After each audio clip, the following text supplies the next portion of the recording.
Hey guys, I'm Alistair from Trail & Kale, and this is my HOKA Tecton X3 review.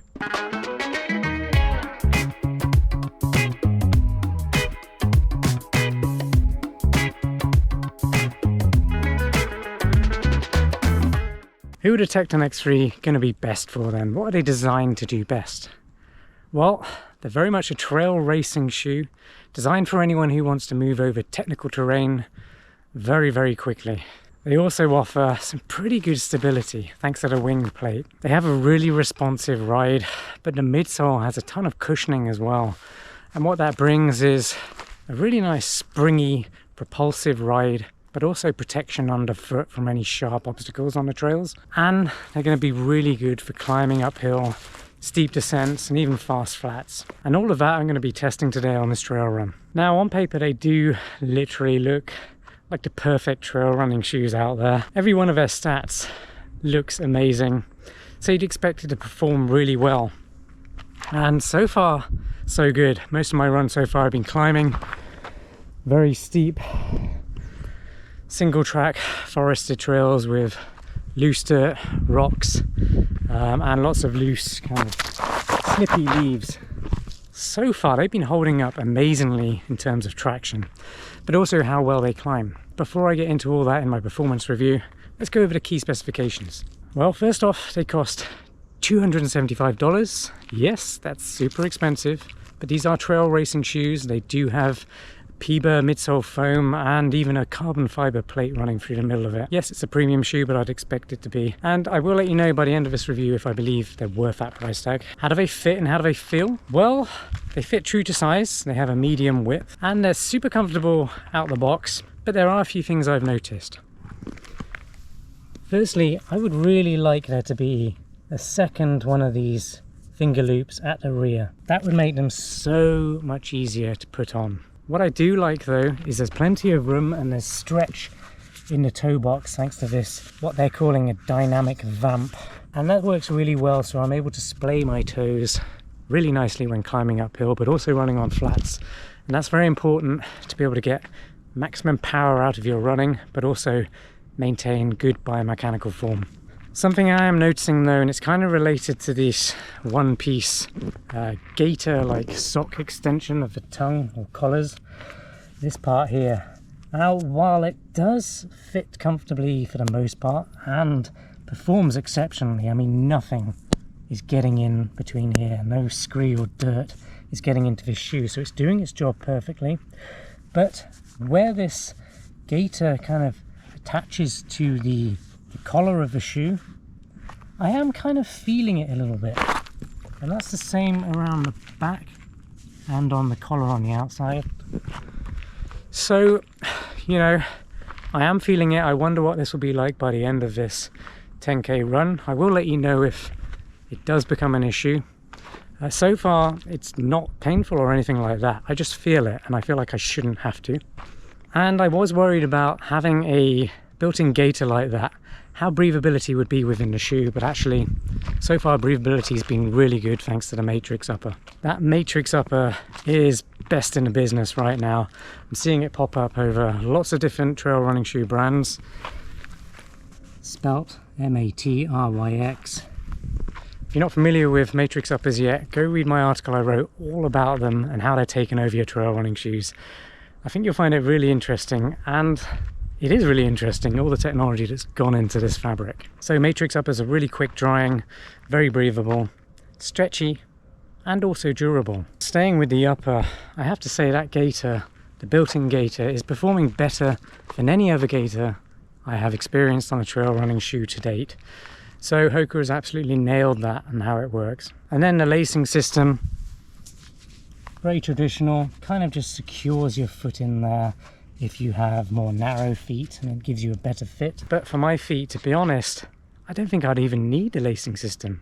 The fit without the laces is just so good, I feel like it's not necessary for me. The midsole is using a dual layer PEBA foam, which is super responsive foam, and that foam's also got great longevity.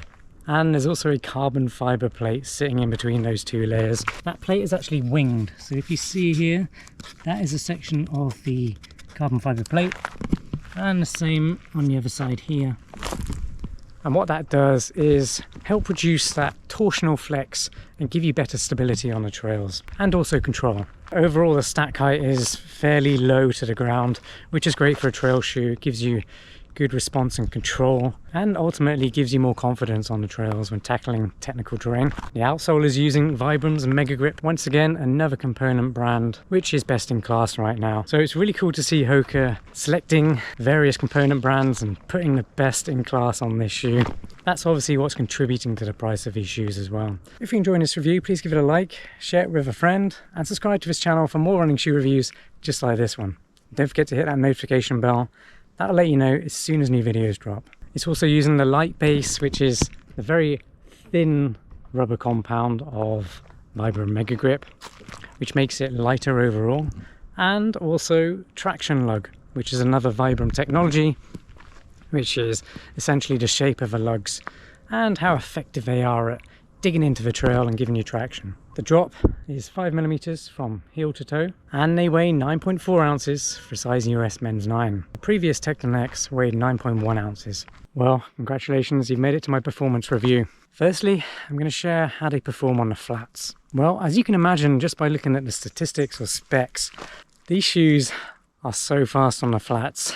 They're a joy to run in, and this is down to the PEBA foam, that dual layer, but also the carbon fiber plate that runs through the middle of it. The midsole is really well balanced, so it's got plenty of response, but enough cushioning as well to protect your feet, give you that springy, bouncy feel. And it's just exceptional because that balance means you really feel the trail, but you don't. So you feel it enough to be able to control your pace and your stability when running downhill, but at the same time you don't feel all those jaggedy, sharp objects on the trail pointing up and sticking into the bottom of your feet. So the balance is perfect, and they are fast. So you will have seen some clips, I'm probably overlaying them now, but absolute pleasure to run on the flats. I feel fast, I feel like it's encouraging a nice fast cadence, a tick over or stride tick over, and I'm just able to open up, run freely and enjoyable on those flat sections. So that makes them really good for races that have undulating hills and flat sections. But how do they perform on steep inclines? Well, you can see I'm actually coming down a very steep one at the moment. On the other side of this, it was just a steep, and so I got to test them on a steep climb just to see how the heel lock performs, but also how I'm able to propel myself up the hill, because sometimes carbon fiber plates adversely affect that and you end up fighting that plate, either because it's too stiff or the tension is just in the wrong place on that plate. But these ones are exceptionally good at climbing, and I'd expect that. They have been developed in collaboration with Jim Walmsley in his 2023 UTMB effort, which was epic. So he knows a thing or two about ultra running and what a shoe needs to do to be able to perform on climbs and also descents. So they're an absolute pleasure to climb. I really like the extra space in the toe box. Allows your toes to kind of splay, get more power as you're climbing. The carbon fiber plate wasn't an issue in terms of adversely affecting my power going up the hill. In fact, it actually really helps. And I really love the tension in that plate and the PEBA foam, which doesn't have too much compression under the forefoot, which is just what you want for climbing. You don't want to be losing yourself in a cushioned or plush midsole, because you need to be able to power off as you're going uphill. So midsole is just absolutely perfect. One thing I will say is when running on the flats, I am noticing that there's not a huge amount of room at the end of a toe box. This is kind of similar to the Speedgoat series, and is a little bit triangular at the end of that toe box. And I am feeling a subtle amount of pressure on my big toe. Feeling that on both sides. I wonder if it's this protective durability strip around the edge which is actually pushing on the toe, or it could just be the fit of my lacing system. I did say earlier that the fit of the upper is so good you probably don't really need those laces, but actually I think I do, and I think that's probably the reason my feet are sliding to the front of a shoe slightly. And I did tighten up those laces to get a more secure fit, and so far it seems better. I don't feel like my toes are touching the end of a shoe quite as much. So I feel like there's an easy fix for that one. In terms of the rubbing, where the gaiter kind of attaches to the inside of the shoe.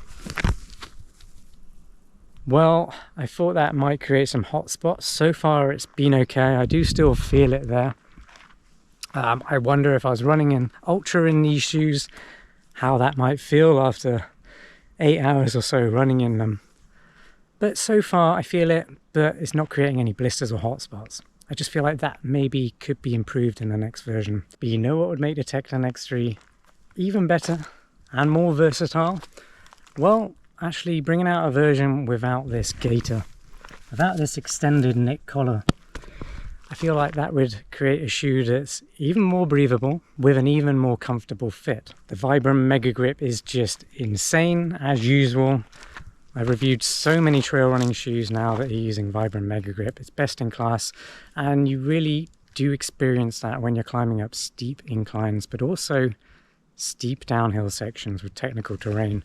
You need a rubber compound like Vibram Megagrip because it gives you so much confidence, grip and stability on the trails. When the trails beneath you are so unpredictable, you need something that's at least a little bit more predictable, and that's knowing that your outsole traction has you when you need it. And that brings me on to downhill performance. How do they perform on steep downhills like what I'm doing now? Well, check out these clips, you'll see I'm smiling and having a great time running downhill in a Tecton X3. They are super competent, the grip is fantastic. They're a very stable shoe as well because the winged carbon plate that runs through the PEBA midsole, and there's tons of protection underfoot, so if you do step on some sharp rocks you don't really feel it. So overall, flats, climbs and descents, the HOKA Tecton X3 is a fantastic trail racing shoe. I'm having so much fun in it.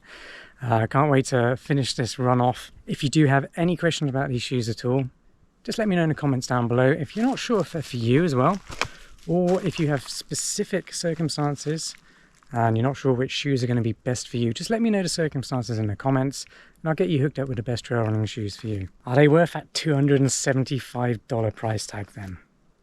Well, yes, they are. There's not a lot out there for people who want to run ultras very quickly. Yes, there's a lot of trail racing shoes, ones that perform really well over shorter distances, which are probably more responsive and highly proficient on super technical terrain, and what I would probably class as a sky running shoe.